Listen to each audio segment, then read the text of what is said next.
الحمد لله نحمده ونستعينه ونستغفره ونؤمن به ونتوكل عليه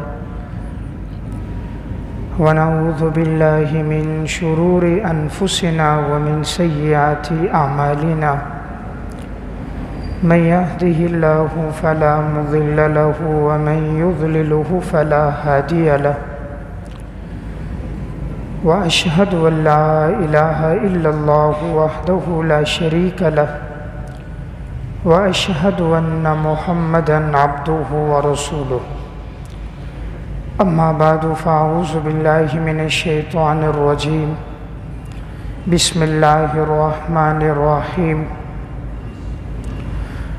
الصابرين والصادقين والقانتين والمنفقين والمستغفرين بالأسحار وقال النبي صلى الله عليه وسلم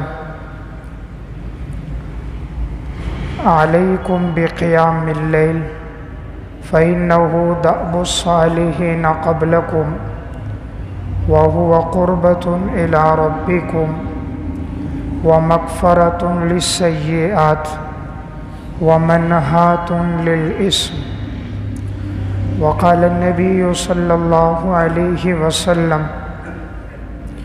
أقرب ما يكون العبد من ربه وهو ساجد صدق اللہ العظیم۔ میرے انتہائی واجب الاحترام قابل صد احترام بھائیوں، دوستوں اور بزرگوں، میں نے آپ کے سامنے قرآن کریم کی ایک آیت اور نبی اکرم صلی اللہ علیہ وسلم کے ارشادات میں سے 2 حدیثیں پڑھی ہیں۔ قرآن کریم کی جو آیت میں نے آپ کے سامنے تلاوت کی، اس میں اللہ رب العزت نے ایمان والوں کے 5 اوصاف کو بیان فرمایا ہے کہ یہ 5 اوصاف ایسے ہیں، اگر ہم میں سے کسی انسان کی زندگی میں آ گئے تو وہ اللہ رب العزت کا محبوب انسان بن جائے گا۔ اور اللہ رب العزت نے ان اوصاف کو قرآن کریم میں بیان فرمایا ہے۔ فرمایا الصابرین، نمبر 1 صبر کرنے والے، والصادقین، نمبر 2 سچ بولنے والے، والقانتین، نمبر 3 اللہ کی اطاعت اور فرما برداری کرنے والے، نمبر 4 والمنفقین، اللہ کے راستے میں خرچ کرنے والے، نمبر 5 والمستغفرین بالاسحار، اور سحری کے وقت میں اٹھ کر اپنے گناہوں پر اللہ کے سامنے ندامت کرنے والے۔ تو یہ 5 اوصاف ایسے ہیں جو اللہ تعالیٰ کو بڑے پسند ہیں۔ ہم میں سے ہر ایک آدمی اس بات کی کوشش کریں کہ یہ 5 چیزیں ہماری زندگی میں آ جائیں۔ اگر یہ ہماری زندگی میں آ گئی تو گویا ہماری زندگی کا جو مقصد ہے وہ اللہ رب العزت کی اطاعت اور فرما برداری ہے، تو اللہ تعالیٰ ہم سے محبت بھی کریں گے اور کائنات میں ہم اللہ کے پسندیدہ انسان بھی بن جائیں گے۔ تو اب ان میں سب سے پہلا وصف کون سا ہے؟ الصابرین، صبر کرنے والے۔ صبر کرنے والے، اس کا مطلب یہ ہے کہ انسان پر جب بھی کوئی مشکلات، تکالیف اور آزمائشیں آئیں وہ ان پر صبر کرے۔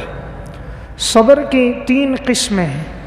ایک ہے الصبر علی الطاعہ، نیکی کے کاموں پر جمے رہنا، ڈٹے رہنا، یہ بھی صبر ہے۔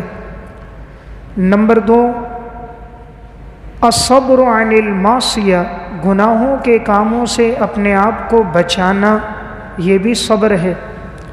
اور الصبر علی الطاعہ، نیکی کے کاموں پر جم جانا، والصبر علی المصیبہ، اور مصیبت جب آئے تو اس پہ صبر کرنا۔ تو یہ تینوں قسمیں صبر میں داخل ہیں۔ مصیبت پر صبر کرنا، نیکی کے کاموں پہ جم جانا، گناہوں سے اپنے آپ کو بچانا، یہ صبر ہے۔ تو تو اللہ تعالیٰ نے پہلا وصف کیا بیان فرمایا؟ الصابرین، اللہ کے پسندیدہ لوگ کون ہوتے ہیں؟ جن کی زندگی میں صبر ہوتا ہے۔ رسول اللہ صلی اللہ علیہ وسلم کی زندگی اور حضرات صحابہ کی زندگی میں ہمیں یہی وصف نظر آتا ہے کہ ان میں صبر بہت زیادہ تھا۔ دیکھیں نبی اکرم صلی اللہ علیہ وسلم پر کتنی آزمائشیں آئیں، اور ہمیشہ آپ صلی اللہ علیہ وسلم نے صبر کے دامن کو تھام کے رکھا۔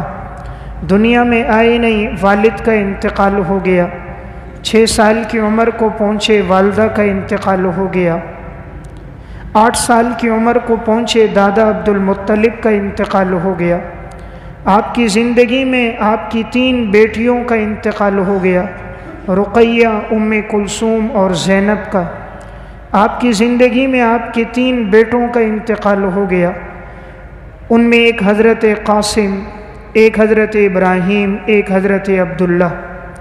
آپ کی زندگی میں آپ کی اہلیہ حضرت خدیجہ رضی اللہ تعالیٰ عنہ کا انتقال ہوا۔ آپ کی زندگی میں آپ کے چچا ابو طالب کا انتقال ہو گیا۔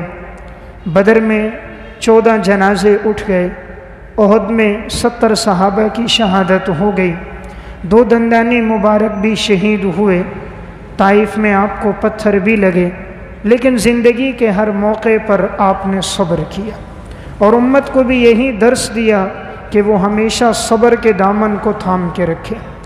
حضرات صحابہ اکرام کی زندگی میں بھی بڑا صبر تھا۔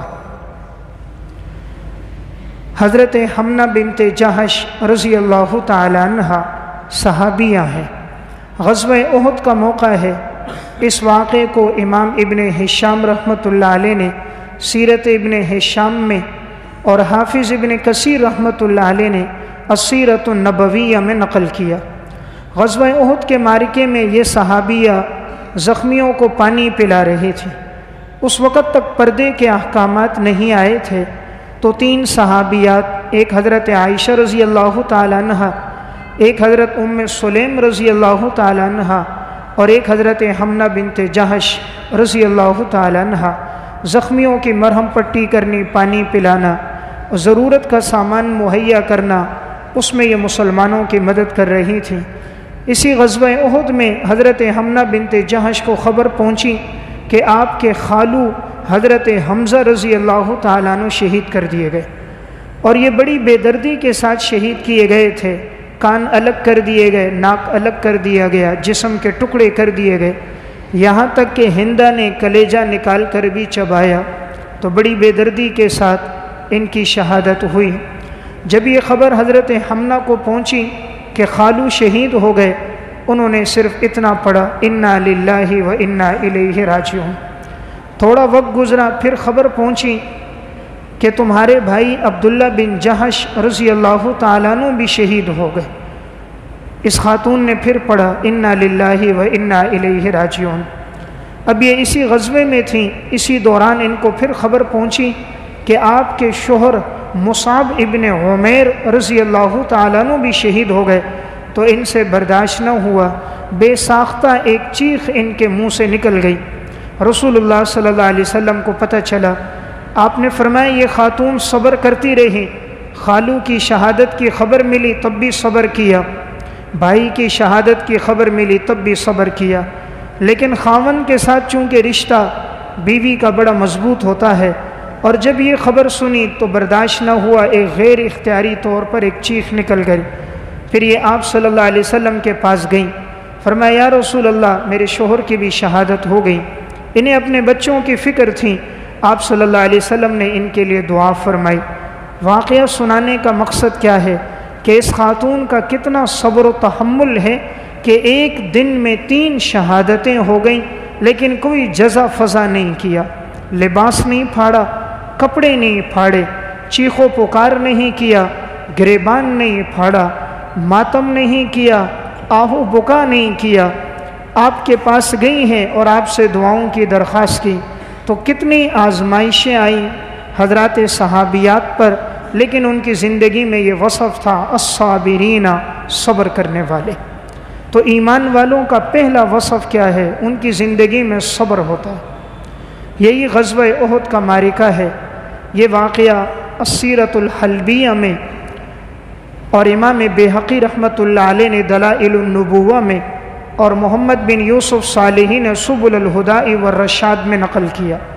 غزوہ احد کا معرکہ ہے۔ ام المومنین حضرت عائشہ رضی اللہ تعالیٰ عنہ فرماتی ہیں کہ میں نے دیکھا کہ ایک خاتون اونٹنی پہ آ رہی ہے اور اونٹنی کے دائیں طرف بھی کوئی بوجھ لٹک رہا ہے، بائیں طرف بھی کوئی بوجھ لٹک رہا ہے۔ تو میں نے جیسے دیکھا وہ میرے جب قریب ہوئیں تو یہ حضرت عمر بن جموح رضی اللہ تعالیٰ عنہ کی بیوی تھی۔ فرماتی ہے میں نے ان کو سلام کیا، ان کے چہرے پر کچھ اداسی کے اثرات تھے، غمگین تھیں۔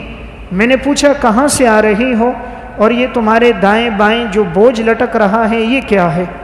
انہوں نے اپنی سواری کو بٹھایا اور کہا یہ دائیں طرف جو بوجھ لٹک رہا ہے اور بائیں طرف، ان میں میرے خاوند عمر بن جموح رضی اللہ تعالیٰ عنہ کی لاش ہے، میرے بیٹے خلاد کی لاش ہے اور میرے بھائی عبداللہ کی لاش ہے کہ یہ تینوں غزوہ احد میں شہید ہو چکے ہیں۔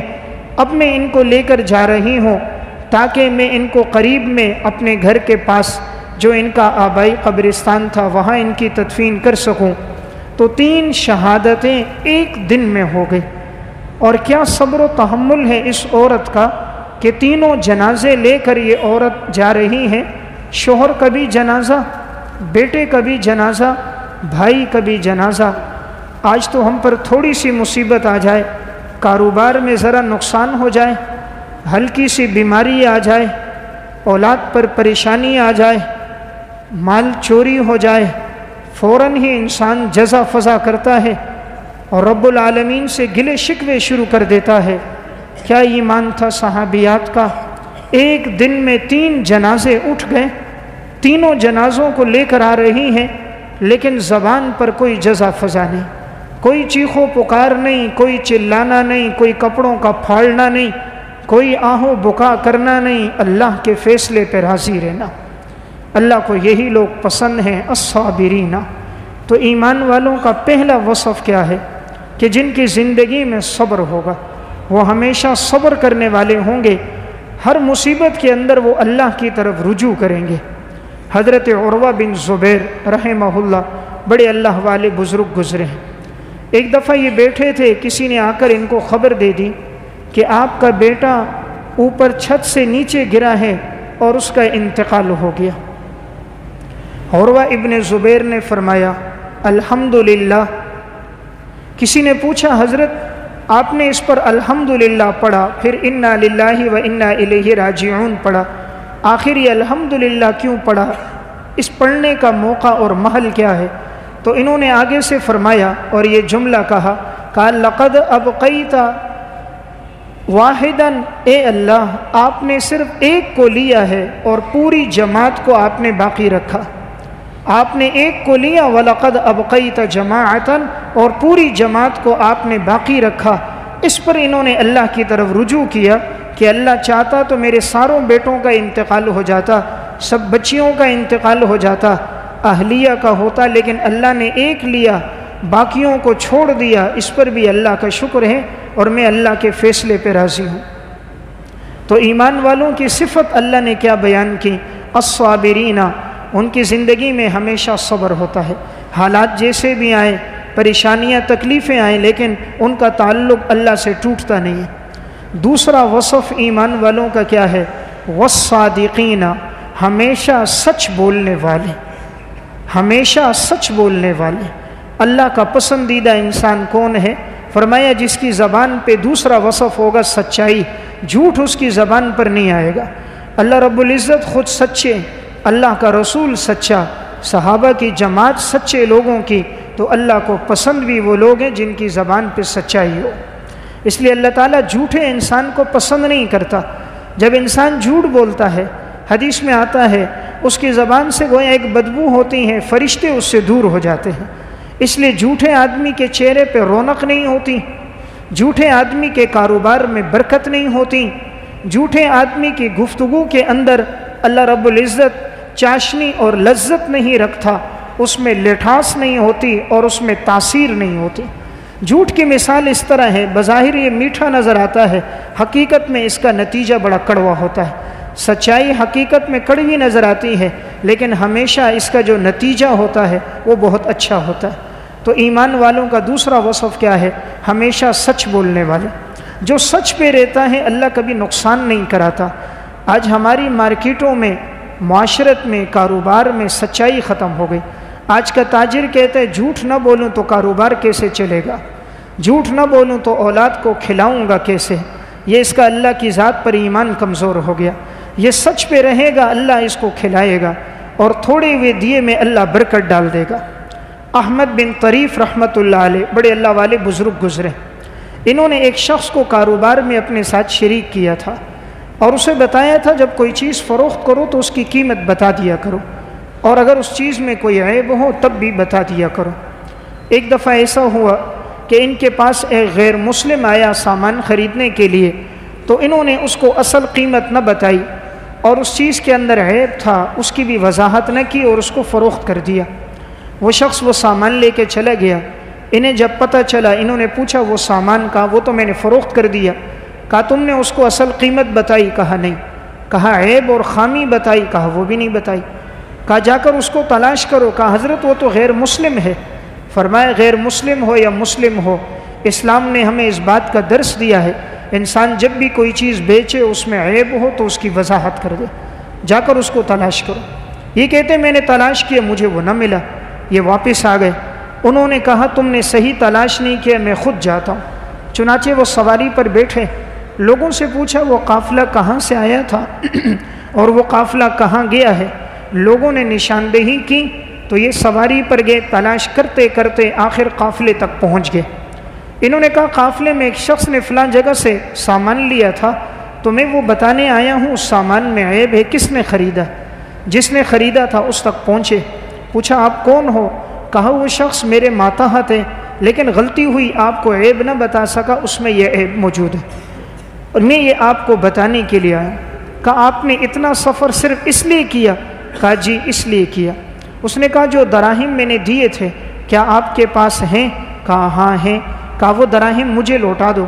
انہوں نے وہ دراہم اس غیر مسلم کو دیے، غیر مسلم نے وہ دراہم لیے پھینک دیے اور اپنے جیب سے دوسرے دراہم نکالے اور اس کو دے دیے۔ اس نے پوچھا یہ دراہم تم نے پھینکے کیوں؟ دوسرے دراہم تم نے مجھے دیے کیوں؟ اس شخص غیر مسلم نے کہا یہ جو دراہم میں نے تمہیں دیے تھے یہ کھوٹے تھے، ان دراہم کے اندر ملاوٹ تھی، لیکن اوپر میں چونکہ یہ منقش تھے اور ان پر چاندی کا رنگ لگا ہوا ہے تو کھوٹ کا پتہ نہیں چلا۔ جب تم نے مجھے دھوکہ نہیں دیا، اتنے دور سے سفر کر کے آئے تو میرا بھی دل گوارا نہیں کرتا میں تمہیں دھوکہ دیتا۔ تم نے مجھے دھوکہ نہیں دیا تو میں تمہیں بھی دھوکہ نہیں دوں گا، اس لیے میں نے ان دراہم کو پھینکا، یہ کھوٹے تھے اور یہ اصل دراہم میں تمہیں دے رہا ہوں، لو۔ باقی اس میں اگر عیب ہے تب بھی میں راضی ہوں، تم نے اپنا فرض ادا کر دیا اور میں اسی چیز پہ راضی ہوں۔ اور وہ اس سے اتنا متاثر ہوا، اس عمل کی وجہ سے وہ غیر مسلم مسلمان ہو گیا۔ یہ کیا ہے؟ الصادقین، سچ بولنے والے۔ جب مسلمان تاجروں میں سچائی ہوتی تھی اللہ ان کے کاروبار میں برکتیں ڈالتا تھا، اور جب سے سچائی ان سے رخصت ہو گئی کاروبار کی برکتیں چلی گئی۔ دیکھیں اگر وہ اس کے پیچھے نہ جاتا تو وہ نقصان اس کو بھی ہوتا کہ وہ دراہم کھوٹے تھے۔ یاد رکھیں انسان یہ سمجھتا ہے میں دوسرے کو دھوکہ دے رہا ہوں، وہ حقیقت میں اپنے آپ کو دھوکہ دے رہا ہوتا ہے۔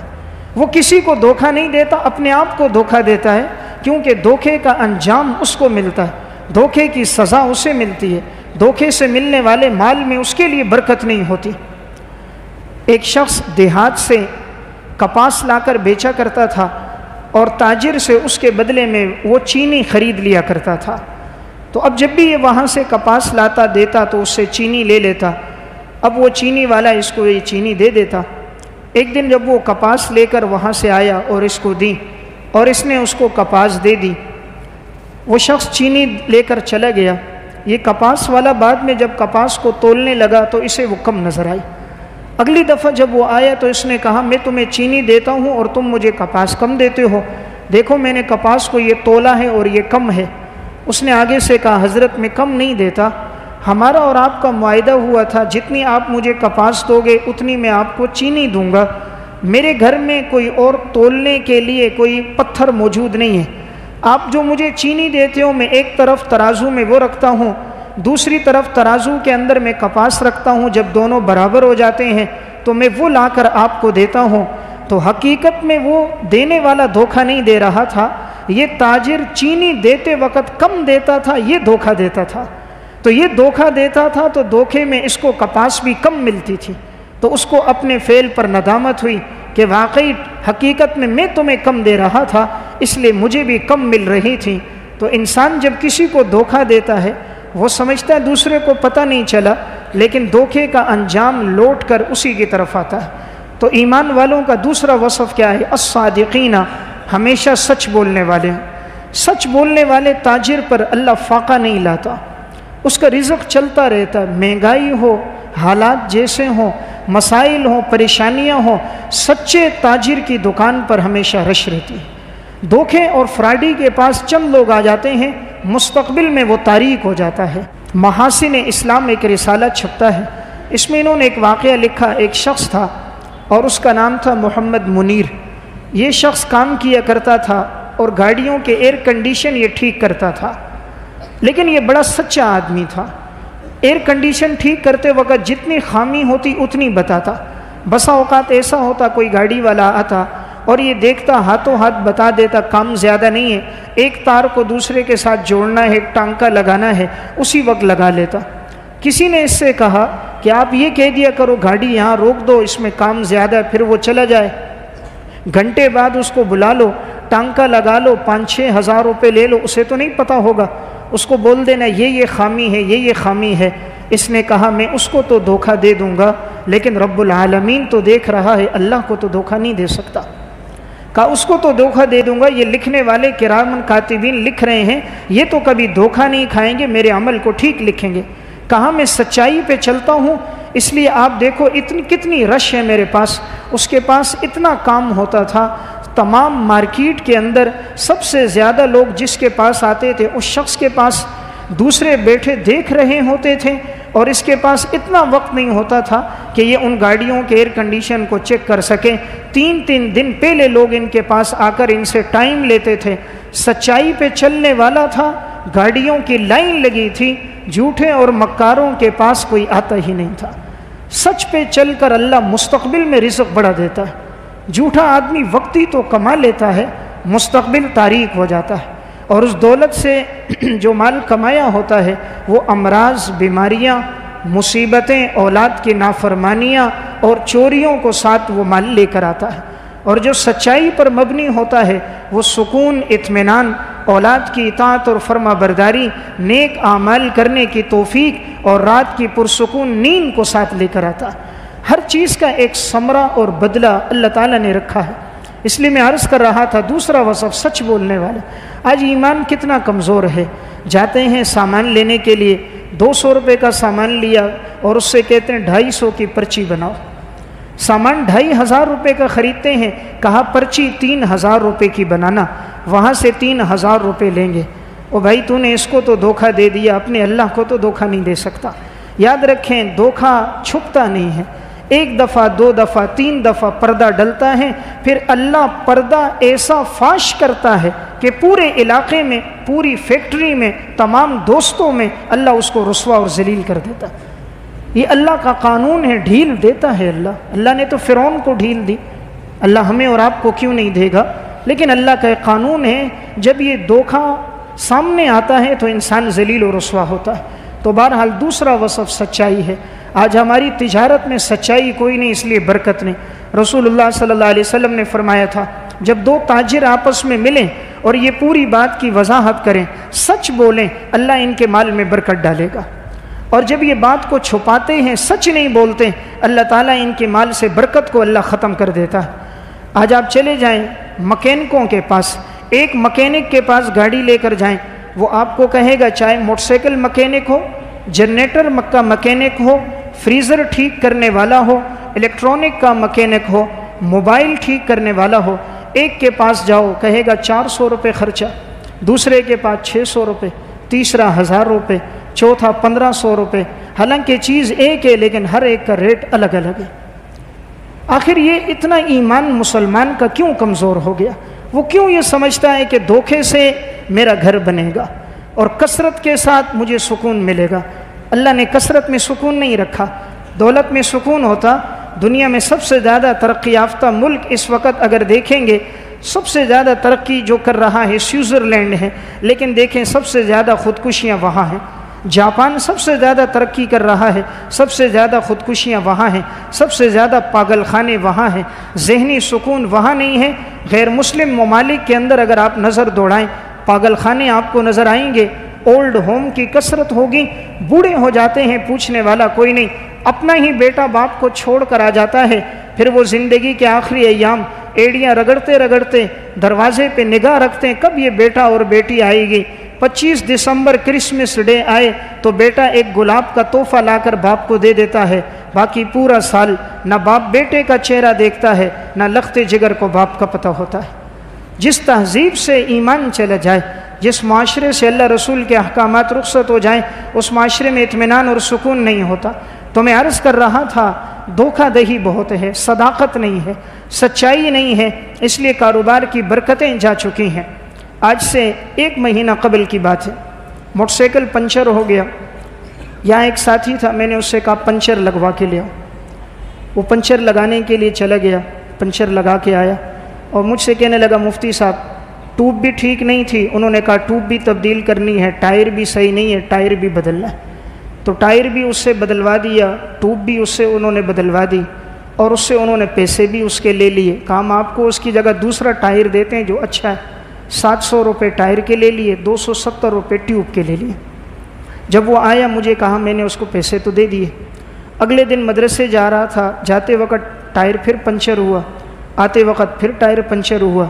اس سے میں نے پوچھا بھائی بات کیا ہے؟ اس نے کہا یہ ٹائر بالکل لوکل ہے، یہ بالکل ہلکا لگا ہوئے ٹائر آپ تبدیل کرو۔ میں نے کہا میں نے تو مہینہ پہلے جو تبدیل کروایا تھا۔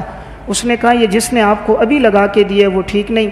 تو بات دراصل کیا تھی کہ جس نے 1 دن پہلے جس پنچر والے کے پاس گیا تھا تو ٹائر بالکل ٹھیک تھا، اس پنچر والے نے صحیح ٹائر نکالا، اس کی جگہ دوسرا ٹائر لگایا، صحیح ٹیوب نکالی، اس کی جگہ دوسری ٹیوب لگا دی۔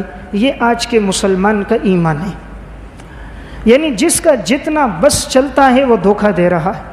اوپر سے نیچے تک سب کرپشن میں، صرف حکمران طبقہ نہیں، صرف وزراء نہیں، نیچے تک جس کا جتنا بس چل رہا ہے جھوٹ بول رہا ہے، جس کا جتنا بس چل رہا ہے دھوکہ دے رہا ہے۔ فریج خراب ہوا، ایک کو دکھایا، اس نے کہا اس کا خرچہ 700 روپے، دوسرے کو دکھایا 3000 روپے، چوتھے کو دکھایا جی گیس ختم ہے، فلاں فلاں 3-4 نام لیے وہ ختم ہے، 6000 روپے خرچہ۔ ہر مکینک کا خرچہ الگ نظر آیا۔ یا آپ چلے جائیں ہر جگہ آپ کو یہ دھوکہ دہی نظر آ رہی ہے۔ یعنی ایک آدمی ٹماٹر بیچ رہا ہے، دیکھیں سبزی فروخت کر رہا ہے وہ بھی دھوکہ دے رہا ہے۔ ایک آدمی مارکیٹ میں جا رہا ہے، اوپر سیب اچھے رکھے ہوئے ہیں، نیچے جائیں تو سارے سیب خراب ہوتے ہیں، اوپر کا پھل ٹھیک ہوتا ہے، نیچے کا پھل خراب ہوتا ہے۔ دھوکہ دہی بہت عام ہو چکی ہے، جس کا جتنا بس ہے وہ دے رہا ہے، اس لیے کاروبار میں برکتیں کوئی نہیں۔ تو اللہ تعالیٰ نے دوسرا وصف کیا رکھا؟ الصادقین، صداقت پہ چلنے والے۔ تیسرا وصف کیا ہے؟ ایمان والوں کا والقانتین، اطاعت اور فرما برداری کرنے والے، جو اللہ کی اطاعت اور فرما برداری پر زندگی گزارے۔ سلف میں ایسے لوگ گزرے جو اللہ کے بڑے ہی اطاعت گزار اور فرما بردار تھے۔ حضرت امام ابن سیرین رحمۃ اللہ علیہ کی بہن حفصہ بنت سیرین، صفت الصفوہ میں ان کا واقعہ ہے، اتنی اللہ کی فرما بردار تھیں، روزانہ کا معمول ان کا 15 سپارے تلاوت کرنے کا تھا، روزانہ کا معمول ان کا 200 رکعت نوافل کا تھا، یومیہ کا معمول 1 دن روزہ 1 دن افطار، بسا اوقات روزے ہی رکھا کرتی، صرف ایام تشریق اور عیدین کو چھوڑ دیتی، زندگی انہوں نے اس طرح عبادت میں گزاری۔ تو تیسرا اللہ کو وہ پسند ہے والقانتین، جو اللہ کے بڑے عبادت گزار ہوں، عبادت میں جن کی زندگی گزرے۔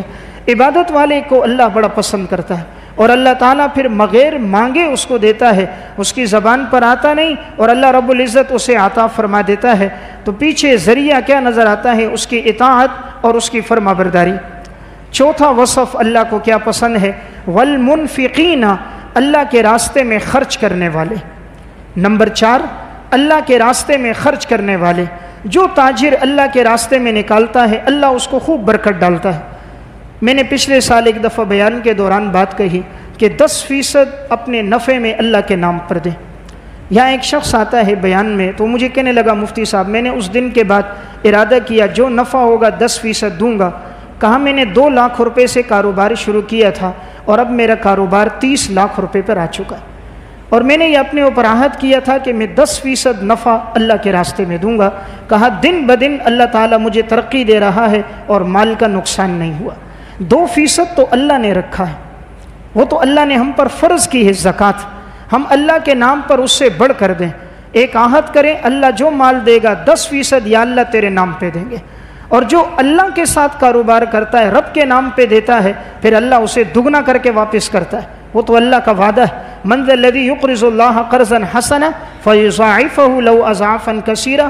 ہم تمہیں دگنا کر کے واپس کریں گے، ڈبل در ڈبل کر کے اللہ دیتا ہے. اس لیے تجارت میں انسان اللہ جتنا دے وہ انسان اللہ کے راستے میں لگاتا رہے.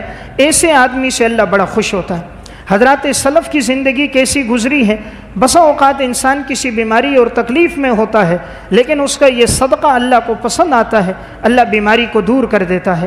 امام منذری رحمۃ اللہ علیہ کی ایک کتاب ہے الترغیب والترہیب، اس میں انہوں نے ایک واقعہ لکھا.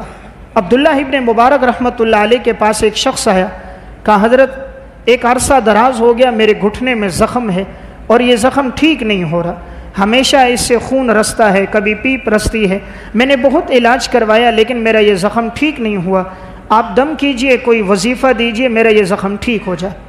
عبداللہ بن مبارک رحمۃ اللہ علیہ نے فرمایا ایسی جگہ تلاش کرو جہاں لوگوں کو پانی کی ضرورت ہو، وہاں کنواں کھود لو اور پانی لوگوں میں مفت تقسیم کرو. مجھے اللہ کی ذات سے امید ہے زمین سے پانی نکلے گا، لوگوں میں تقسیم ہوگا، اللہ تمہارے زخم سے نکلنے والے خون اور پانی کو اللہ بند کر دے گا. وہ شخص گیا اور ایک جگہ تلاش کی جہاں پر لوگوں کو پانی کی ضرورت تھی. اس نے کنواں کھودا اور اس نے وقف کر دیا. یہ کام کرنا تھا، چند دن گزرے، اللہ تعالیٰ نے اس شخص کو صحت اور تندرستی عطا فرما دی اور اس کا زخم بالکل ٹھیک ہو گیا. اسی کتاب میں امام منذری رحمۃ اللہ علیہ نے ایک اور واقعہ لکھا. ایک بہت بڑے محدث گزرے ہیں جن کا نام تھا امام حاکم ابو عبداللہ رحمۃ اللہ علیہ. امام حاکم ابو عبداللہ اپنے دور کے بڑے جید محدث ہیں. ان کے چہرے پر زخم ہو گیا اور وہ زخم بہت گہرا ہو گیا، زخم سے خون نکلتا، کبھی پیپ نکلتی، دن بدن وہ زخم خراب ہوتا گیا اور وہ ٹھیک نہ ہوا. یہ بڑے پریشان تھے. اس دور کے ایک محدث تھے جن کا حلقہ درس لگتا اور پھر ہر شب جمعے میں ان کے واعظ و نصیحت کی مجلس ہوتی، حضرت ابو عثمان صابونی رحمۃ اللہ علیہ. انہوں نے ان کو ایک پرچی لکھی کہ حضرت آپ اپنی مجلس میں میرے لیے دعا کروائیں، میرے چہرے کا زخم ٹھیک ہو جائے. بہت علاج کروائے لیکن یہ ٹھیک نہ ہوا. ابو عثمان صابونی نے مجلس کے آخر میں یہ پرچی پڑھی اور فرمایا کہ یہ بہت بیمار ہیں، تم سب دعا کرو. ان کے درس میں مرد بھی آتے تھے، خواتین بھی آتی تھیں. خواتین کے لیے باپردہ انتظام تھا. جب انہوں نے آخر میں یہ دعا کروائی تو ایک خاتون نے بھی دعا کی، وہ خاتون چلی گئی. جب اگلی دفعہ مجلس تھی تو وہ خاتون آئی اور اس نے ایک خط لکھا اور ابو عثمان صابونی کو دیا. ابو عثمان تک خط پہنچا تو اس نے خط کھولا، اس میں لکھا تھا. اس خاتون نے کہا آپ نے گزشتہ جمعے جو امام حاکم ابو عبداللہ کے لیے دعا فرمائی تھی تو مجھے بھی ان پہ بڑا رحم اور ترس آیا کہ وہ اس دور کے بڑے عالم میں بیمار ہیں، تو میں نے ان کے لیے رو رو کے اللہ سے دعا کی کہ اللہ تو انہیں تندرستی عطا فرما. فرمایا میں دعا کرتی رہی، اس دوران میری آنکھ لگ گئی. اس خاتون نے لکھا کہ میں نے خواب میں رسول اللہ صلی اللہ علیہ وسلم کو دیکھا اور میں نے آپ صلی اللہ علیہ وسلم سے فرمایا یا رسول اللہ امام حاکم بیمار ہیں تو آپ ان کے لیے دعا فرمائیں، کوئی علاج تجویز فرمائیں، اللہ تعالیٰ انہیں صحت عطا فرما دے. آپ صلی اللہ علیہ وسلم نے فرمایا کہ حاکم سے کہو اپنے گھر کے قریب ایک سبیل بنا دے اور لوگوں کو پانی تقسیم کرے، علاقے میں جتنے لوگوں کو پانی کی ضرورت ہے ان کو پانی فراہم کرے، اللہ اسے صحت عطا فرمائے گا. اس خاتون نے اپنا یہ خواب لکھ کر ابو عثمان صابونی کو دیا. ابو عثمان صابونی نے خواب پڑھا، خواب میں حضور کا تذکرہ پڑھا. انہوں نے فوراً امام حاکم کو بلا کر کہا کہ خاتون نے اس طرح خواب دیکھا ہے کہ اگر آپ لوگوں کو پانی مہیا کریں گے اللہ تعالیٰ آپ کے زخم کو ٹھیک فرما دیں گے. انہوں نے فوراً ہی اپنے گھر کے قریب ہی پانی کا انتظام کروایا اور اہل محلہ میں، غریبوں میں، مسکینوں میں، مستحقین میں انہوں نے وہ پانی مفت تقسیم کرنا شروع کر دیا. کہا جیسے ہی میں نے شروع کیا چند دن ہوئے تھے اللہ تعالیٰ نے مجھے صحت اور تندرستی دی، زخم بالکل ختم ہو گیا اور میرا چہرہ پہلے سے زیادہ خوبصورت ہو گیا. پھر وہ وصیت کر کے گئے کہ میری موت کے بعد بھی یہ سلسلہ جاری رہے، پھر ان کے ورثہ نے بھی اس سلسلے کو جاری رکھا۔ تو میں عرض کر رہا تھا چوتھا وصف ہے والمنفقین، خرچ کرنے والے، انہوں نے خرچ کیا، اللہ تعالیٰ نے بیماری کو ختم بھی کر دیا اور اللہ نے صحت اور تندرستی بھی عطا فرما دی۔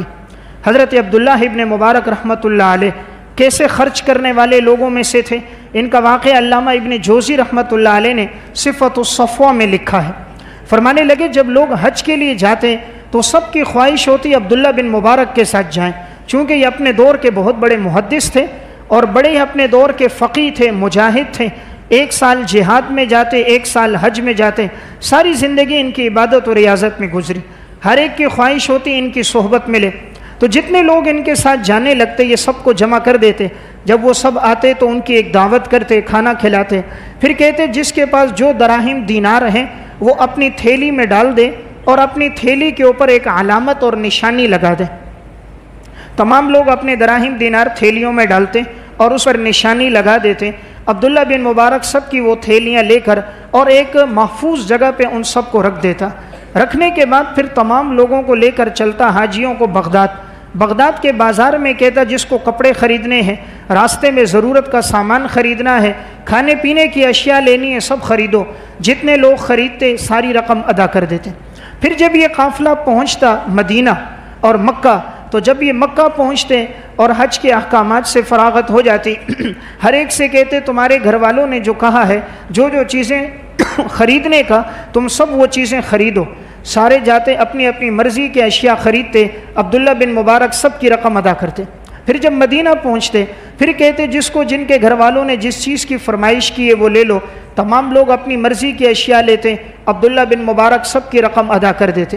پھر جب یہ قافلہ واپس لوٹتا اور جب یہ سارے بغداد واپس پہنچ جاتے تو پھر یہ 3 دن بعد دوسری دعوت کرتے، تمام لوگوں کو پھر یہ جمع کر دیتے اور سارے لوگ آ جاتے، سب کھانا کھا لیتے۔ کھانا کھانے کے بعد پھر یہ جاتے اور وہ اپنی اس تجوری سے تمام کی تھیلیاں نکال کر لاتے، ہر ایک کی تھیلی پر جو نشانی یا نام لکھا ہوتا اور اس کو وہ پوری تھیلی حوالے کر دیتے۔ لوگ کہتے حضرت یہ کیوں؟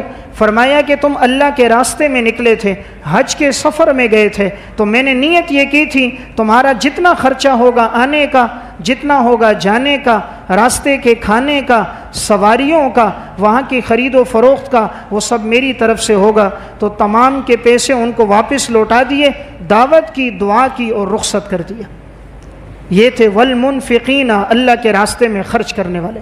ہم تو جو اللہ کے راستے میں جاتا اس کی بھی جیب کاٹتے ہیں، خود تو تعاون نہیں کر سکتے۔ کوئی حج کے لیے جا رہا ہے، جتنا ہو سکتا ہے دھوکہ دے کر اس کو ٹکٹ زیادہ سے زیادہ مہنگے داموں میں بیچ دو۔ ہم یہاں بھی دھوکہ دہی رکھ رہے ہوتے ہیں، لیکن یہ وہ لوگ تھے جن کی زندگیوں میں سخاوت تھی۔ تو اللہ کو چوتھا وصف کیا پسند ہے؟ والمنفقین، اللہ کے راستے میں خرچ کرنے والے۔ یہی عبداللہ ابن مبارک صفت الصفوہ میں علامہ ابن جوزی رحمۃ اللہ علیہ نے ایک اور واقعہ ان کے حالات میں لکھا۔ یہ عبداللہ ابن مبارک رقہ شہر میں گئے، وہاں لوگوں کو حدیث کی تعلیم دے رہے تھے، بہت بڑا حلقہ درس لگا، نوجوان ان سے حدیث پڑھنے آتے۔ تو ایک نوجوان ان کے بڑے قریب بیٹھتا، ہر حدیث کو لکھتا، راویوں کے بارے میں پوچھتا، ہر چیز کی معلومات لیتا، تو ان کی اس کی طرف بڑی توجہ تھی۔ اگلے سال جب یہ دوبارہ آئے تو پھر ان کی مجلس لگی، لوگ ان کے پاس پڑھنے آئے، لیکن ان کو وہ نوجوان نظر نہ آئے۔ عبداللہ بن مبارک نے کہا وہ نوجوان کہاں ہے جو گزشتہ سال تھا؟ وہ بڑے اطمینان سے بات سنتا تھا، سب باتیں لکھتا تھا۔ لوگوں نے کہا اس پر 10,000 درہم کا قرضہ تھا اور اس کے قرضدار نے اس کو جیل میں بند کروا دیا، اس لیے وہ آپ کے پاس نہیں آ سکا۔ انہوں نے کہا مجھے لے کر چلو، کس کا اس پر قرضہ ہے جس نے اس کو جیل میں ڈالا؟ اس کے پاس پہنچے، کہا بھئی آپ کا کتنا قرضہ؟ کہا 10,000 درہم۔ کہا یہ 10,000 درہم میں آپ کو دے رہا ہوں، لیکن آپ نے کسی کو نہیں بتانا کہ عبداللہ بن مبارک نے دیے ہیں، یہ میرے اور آپ کے درمیان میں امانت ہے، میری زندگی میں کسی کو پتہ نہیں چلنا چاہیے، جا کر اس کو جیل سے چھڑوا دو۔ 10,000 درہم اس شخص کو دیے، وہ گیا، اس کو جیل سے رہا کروا دیا۔ اگلے دن جب عبداللہ بن مبارک کا پھر درس ہوا، دیکھا وہی نوجوان بیٹھا ہوا ہے۔ عبداللہ بن مبارک نے کہا بھائی میں نے آپ کو 2 دن دیکھا نہیں، کہاں تھے؟ کہا جی میں جیل میں تھا۔ کہا رہائی کیسے ہوئی؟ کہا میرے اوپر 10,000 درہم کا قرضہ تھا، کوئی اللہ والا آیا، اس نے یہ میرے دراہم دے دیے تو مجھے قید سے رہائی مل گئی۔ عبداللہ بن مبارک نے کہا اس اللہ والے کو ہمیشہ اپنی دعاؤں میں یاد رکھنا جس نے آپ کو رہائی کا جو آپ کا ذریعہ بن گیا۔ یہ نہیں کہا کہ میں نے آپ کی طرف سے دیے۔ جس دن عبداللہ بن مبارک کا انتقال ہوا، جنازے میں یہ موجود تھے اور وہ شخص بھی موجود تھا۔ اس شخص نے اس وقت ان کو کہا جس نے آپ کی طرف سے یہ دراہم ادا کیے تھے یہ وہی عبداللہ ابن مبارک تھا۔ یعنی کیسی سخاوت تھی ان لوگوں کی، 10,000 درہم کی اتنی بڑی رقم دے دی اور کسی کو پتہ ہی نہیں چلا، اور یہی عمل اللہ کے ہاں سب سے زیادہ مقبول ہے۔ سنن ترمذی اور مسند احمد کی روایت ہے، جس وقت یہ زمین ڈگمگا رہی تھی، اللہ رب العزت نے پہاڑوں کو پیدا کیا تھا تاکہ زمین کا ڈگمگانا بند ہو جائے۔ فرشتوں نے ایک سوال کیا تھا کہ اے اللہ، آپ نے یہ جو پہاڑوں کو پیدا کیے یہ بڑے مضبوط ہیں، کیا دنیا میں پہاڑ سے زیادہ مضبوط چیز بھی اے اللہ آپ نے کوئی بنائی ہے؟ اللہ رب العزت نے فرمایا ہاں، میں نے پہاڑ سے زیادہ مضبوط لوہے کو بنایا۔ تو لوہا بڑا مضبوط ہوتا ہے، یہ پہاڑوں کو بھی کاٹ کے رکھ دیتا ہے۔ پھر فرشتوں نے پوچھا اے اللہ، آپ نے لوہے سے زیادہ طاقتور چیز بھی کوئی پیدا کی ہے؟ اللہ رب العزت نے فرمایا ہاں، میں نے آگ کو پیدا کیا ہے۔ تو آگ لوہے سے زیادہ طاقتور ہے کہ آگ لوہے کو بھی پگھلا کے رکھ دیتی ہے۔ فرشتوں نے پھر پوچھا کہ اے اللہ، کیا آپ نے آگ سے زیادہ طاقتور چیز بھی کوئی پیدا کی ہے؟ اللہ رب العزت نے فرمایا ہاں، میں نے پانی کو پیدا کیا ہے۔ دیکھیں، پانی آگ کو بھی بجھا دیتا ہے۔ فرشتوں نے پھر پوچھا اے اللہ، کیا آپ نے پانی سے زیادہ طاقتور چیز بھی کوئی پیدا کی ہے؟ اللہ رب العزت نے فرمایا میں نے ہواؤں کو پانی سے زیادہ طاقتور بنایا کہ یہ ہوائیں بادلوں کو لے کر جاتی ہیں اور ان بادلوں میں ٹنوں ٹن پانی ہوتا ہے، جہاں اللہ کا حکم ہوتا ہے وہ بادل برستے ہیں۔ پھر فرشتوں نے پوچھا اے اللہ، کیا آپ نے ہوا سے زیادہ طاقتور چیز بھی کوئی پیدا کی ہے؟ اللہ رب العزت نے فرمایا ہاں، جو دائیں ہاتھ سے صدقہ کرے بائیں ہاتھ کو خبر بھی نہ ہو، یہ ان تمام چیزوں میں سب سے زیادہ طاقتور چیز ہے۔ دائیں ہاتھ سے صدقہ کرے بائیں ہاتھ کو خبر بھی نہ ہو، یہ پہاڑوں سے زیادہ، لوہے سے زیادہ، آگ سے زیادہ، پانی سے زیادہ، ہوا سے زیادہ طاقتور چیزیں جو محض اللہ کی رضا کے لیے خرچ کریں۔